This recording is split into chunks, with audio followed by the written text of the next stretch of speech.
এই প্রশ্নটা অনেকের মধ্যে আছে এখন এই মুহূর্তে যে ঠিক আছে কেউ একজন ইমিগ্রেশন প্রসেসটা শুরু করেছে, অ্যাপ্লিকেশনটা জমা দিয়েছে এবং তাদের বিভিন্ন কাগজপত্র হ্যাফওয়েতে আছে, কিছু কাগজপত্র জমা দিয়েছে, আরো কিছু পেন্ডিং আছে। এই ধরনের ক্ষেত্রে যাদের কাগজপত্র জমা দেওয়া পেন্ডিং আছে বা এই প্রসেসটা কি তারা অনগোয়িং করতে থাকবে, নাকি এটাও তারা because of this pause in the whole immigration system they should also wait until the government decide to take out the restriction from this whole process? তারা কি কন্টিনিউ ভাবে অনেক সময় অনেক ধরনের কাগজপত্র জমা দিতে বলে, বার্থ সার্টিফিকেট, ম্যারেজ সার্টিফিকেট, তারপরে আপনার যে ট্যাক্স ফাইলের কপি টপি, ফাইন্যান্সিয়াল ডকুমেন্ট গুলো, এগুলো কি তারা কন্টিনিউ করবে কিনা এই প্রসেসটা? ধন্যবাদ। অবশ্যই এটা প্রসেস কন্টিনিউ থাকবে এবং সবাই যদি কোনো ওরা ডকুমেন্ট চেয়ে থাকে ওগুলো চলবে, ওগুলো বন্ধ নেই। শুধু ভিসা ইস্যুয়েন্সটা বন্ধ আছে, সব কাজ কিন্তু চলবে। তো সবাই যাদের কাছে কোনো চিঠি পান অবশ্যই আপনারা ডকুমেন্ট সাবমিট করবেন, এটা কন্টিনিউ করবেন। আপনি যেটা বলছেন সেটা হচ্ছে কি ইমিগ্রেশন ভিসা নিয়ে, but those who are already here, যারা গ্রিন কার্ড নিয়ে আসে অথবা ন্যাশনালাইজেশন সিটিজেন হচ্ছে, এদের ক্ষেত্রে পাবলিক চার্জ কোনো এফেক্ট করবে? One question. সেকেন্ড কোয়েশ্চেন, কেউ স্পন্সর করেছে এবং স্পন্সর করার পরে ওর ফ্যামিলি মেম্বার এখানে অলরেডি চলে আসছে, গ্রিন কার্ড পেয়ে গেছে, বাট ওরা আগে পাবলিক চার্জ করে নিয়েছে, সেক্ষেত্রে যে স্পন্সর করেছে উনি এফেক্টেড হবে? ধন্যবাদ। দুটো প্রশ্ন। আবার প্রথম প্রশ্ন হচ্ছে যারা অলরেডি ইমিগ্রেন্ট হয়ে আসছে তারা এফেক্টেড না, তাদের তো ভিসা অলরেডি ইস্যু হয়ে গেছে, দে আর নট এফেক্টেড। এখন কিন্তু ইয়ে পাইনি, সিটিজেনশিপ পাইনি অথবা গ্রিন কার্ড পাইনি, এরা এফেক্টেড হবে কিনা পাবলিক চার্জের কারণে? ওয়েল, এটা এখন ওরা ডিফাইন করে নাই সিটিজেনশিপের জন্য কারা কারা কোয়ালিফাইড। সেটা প্রশ্ন হচ্ছে আপনার কারা কারা ডিসকোয়ালিফাই হবে সিটিজেনশিপ নেওয়ার জন্য, এটা পরের প্রশ্ন। ফার্স্ট আমাদের প্রশ্ন হচ্ছে তারা ভিসার জন্য আসতে পারবে না, পাবলিক চার্জের কারণে অনেকে ভিসা পাবে না কিন্তু। হ্যাঁ, তো সিটিজেনশিপের কোয়ালিফিকেশনের জন্য পাবলিক চার্জ এটা এখনো ওরা ডিফাইন করে নাই। পাবলিক চার্জ যদি নিয়ে থাকে সিটিজেনশিপের জন্য ডিসকোয়ালিফাই করবে কিনা ইটস নট ক্লিয়ার ইয়ার। হ্যাঁ, সুতরাং এটা আমি বলতে পারছি না।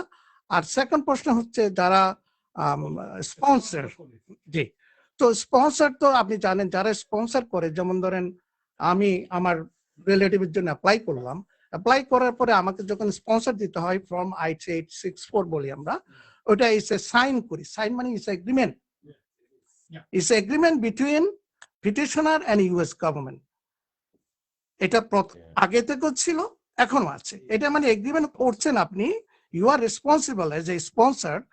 যারা ইমিগ্রেন্ট হয়ে আসবে ওরা যদি পাবলিক চার্জ নেয়, যেমন লং টার্ম কেয়ার, মেডিকেট এখনো ওরা ডিফাইন করে নেই মেডিকেটে কোনটা কোনটা পাবলিক চার্জে যাবে। এটা নেওয়ার পরে যদি গভর্নমেন্ট যদি চায় they can come back to you petitioner কাছে, ওকে তোমার যে ইমিগ্রেন্টকে নিয়ে আসছো তার বাবদ আমাদের গভর্নমেন্ট থেকে ফান্ড গেল $100,000 লাস্ট 5 ইয়ার্স, এটা তোমাকে রিএম্বার্স করতে হবে। By the book, by the law they can do it. এখন পর্যন্ত আমেরিকান হিস্ট্রিতে এটা করে নাই, বাট করতে পারে। এবং এটা কতদিন পর্যন্ত করতে পারে? আনটিল আপনি যাকে স্পন্সর করে নিয়ে আসছেন সে সিটিজেন হওয়া পর্যন্ত, অথবা যদি সিটিজেন না হয় 10 ইয়ার্স গ্রিন কার্ড থাকা অবস্থায় যদি ট্যাক্স ফাইল করে, এটাকে বলে আপনার ক্রেডিটস বলি আমরা, you know better right, 40 credits, 10 বছরে 40 ক্রেডিট হয়, তখন স্পন্সর রিলিফ ফর রেসপন্সিবিলিটি। আচ্ছা, এখানে একটা জিনিস অ্যাড করি, যখন আপনি কাউকে স্পন্সর করে নিয়ে আসলেন, অনেক সময় রিলেটিভের ইনাফ থাকে না ফাইন্যান্সিয়াল ক্যাপাসিটি, তখন সে একজন সেকেন্ডারি স্পন্সর, জয়েন্ট স্পন্সর। আমার জানা মতে যদি পাবলিক চার্জ রুলটা শুধু মানে এটা শুধুমাত্র যে প্রাইমারি যে স্পন্সর, প্রাইমারি যে রিলেটিভ তার ক্ষেত্রে প্রযোজ্য, not the secondary sponsor. Is that? আরো একটা জিনিস অ্যাড করে দিই, সেটা হচ্ছে এলপিআর, যারা ওই যে পার্মানেন্ট রেসিডেন্ট হওয়ার পরও যারা ট্রাভেল অ্যাব্রড করছেন এবং 180 দিন পরে যারা রিটার্ন করছেন, তাদেরকে আবার যে পুনরায়, কারণ এই মুহূর্ত পর্যন্ত আপনার নতুন লটা না আসা পর্যন্ত citizen and green card holder and some refugees are exempt from public charge rules, if I'm not mistaken. কিন্তু এই বিষয়ে যদি আরেকটু অ্যাব্রড যারা ট্রাভেল করে আসছে ধন্যবাদ। সেকেন্ডারি এবং Yeah, let me clarify again. Then sponsor, আমার sponsor I don't have enough income. আপনি তো জানেন ইনকাম থ্রেশহোল্ড থাকতে হবে, কতজনকে আপনি করতে পারেন।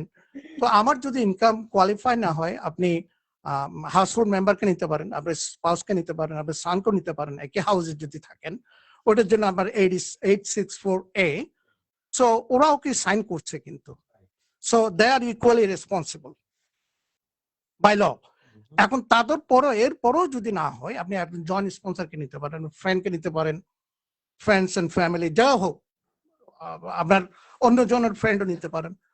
সে কিন্তু আবার 864 দিবে এবং হি ইজ অলসো সাইনিং ইট। তো প্রথমে লসুট যখন গভর্নমেন্ট যদি আপনার থেকে টাকাটা রিএম্বার্স করতে চায়, প্রথমে মেইন স্পন্সরকে দেখবে। এখন মেইন স্পন্সর দেখবে হি ইজ ব্রোক, দিতে পারবে না, তখন গেল হাউসহোল্ড মেম্বার দেখলো he doesn't have the income enough. যদি না পায় তখন যাবে আপনার জয়েন্ট স্পন্সরকে। সো অল আর লাইবল। Yeah, এখন আর দিবে না কেউ। all are liable by law. Right. So এখন পর্যন্ত ইউএস গভর্নমেন্ট কোনো লসুট এখনো ফাইল করে নাই, লতে আছে। এখন কারেন্ট অ্যাডমিনিস্ট্রেশন ওরা যাচ্ছে বাই বুক। ল যেহেতু আছে আমি এনফোর্স করব। এই যে আপনার ভিসা ব্যান করলো, আমি আর একটু রিলেটেড প্রশ্ন চলে যাই। নন ইমিগ্রেন্ট ভিসা যেটা বন্ড ইস্যু করলো, এটা কেন করলো? So based on statistics, last 2024 এর কংগ্রেসের রিপোর্ট দিতে হয়, এক্সিট এন্ড এন্ট্রি সারা পৃথিবীর থেকে non immigrant visa, tourist visa আসার পরে কতজন মানুষ অন টাইমে চলে যাচ্ছে। তো এটা রিপোর্ট অনুযায়ী বাংলাদেশ থেকে ওভারস্টে, যেটা বলি আপনার ভিসা মেয়াদের পরে যদি ওভারস্টে করেন, তাহলে ওদের ডেটা অনুযায়ী ওরা বলতেছে বাংলাদেশ অলমোস্ট 6%। 24 কংগ্রেস যেটা রিপোর্ট করছে ডিএইচএস 6%, এবং হাইয়েস্ট আরো অন্যান্য কান্ট্রি আছে ধরেন 8%, 9% এবং 29% আছে কোন একটা দেশ।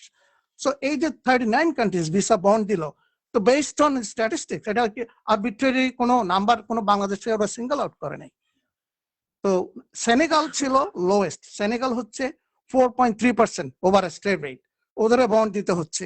তাহলে ওরা রেশিওটা করছে 4% এন্ড আপ। আমাদের বাংলাদেশ পড়ে গেছে আপনার অলমোস্ট 5.6% ওভারস্টে। 2024 অক্টোবরে বাংলাদেশ থেকে টুরিস্ট ভিসায় আসছিল প্রবাবলি 40,000 মধ্যে 4%, 5% লোক 8 থেকে 9,000 যায় নাই, থেকে গেছে। তো যার কারণে ওরা এই রেশিওটা অ্যাপ্লাই করলো। ওটা ভিসা পাইলট যেটা নন ইমিগ্রেন্ট ভিসার জন্য এখন 5,000, 10,000 and 15,000 যেটা বন্ড দিচ্ছে। যেটা বন্ডের এটা আপনার ক্লারিফিকেশন কেন, একজন নন ইমিগ্রেন্ট যদি ভিসা ভায়োলেশনের পরে যদি ওর বিরুদ্ধে কেস করতে হয়, ওকে ডিপোর্ট করতে হয়, ইউএস গভর্নমেন্টের পার পারসন খরচ পড়ে $17,000 to $20,000। So it's kind of pilot program. ওরা দেখতেছে এটা হয়তো এক্সপায়ার হবে সেপ্টেম্বরে বা অগাস্টে, এরপরে জানি না এটা কন্টিনিউ করবে কিনা। সো বাট ভিসা হচ্ছে সবার 5,000, 10,000, 15,000 বন্ড দিয়ে এখন ভিসা হচ্ছে। এবং এটা ভিসা হবে, এটা শেষ করে নি, এটা একটা রিলেটেড সিঙ্গেল এন্ট্রি। 3 মাসের টাইম দিবে, 3 মাসের মধ্যে আপনাকে আসতে হবে, 1 এন্ট্রি, নট মাল্টিপল এন্ট্রি। আর ভিসার মেয়াদ হয়তো বা 1 মাস থেকে মিনিমাম দেওয়ার কথা, এখন 1 মাস থেকে 3 মাস দিতে পারে।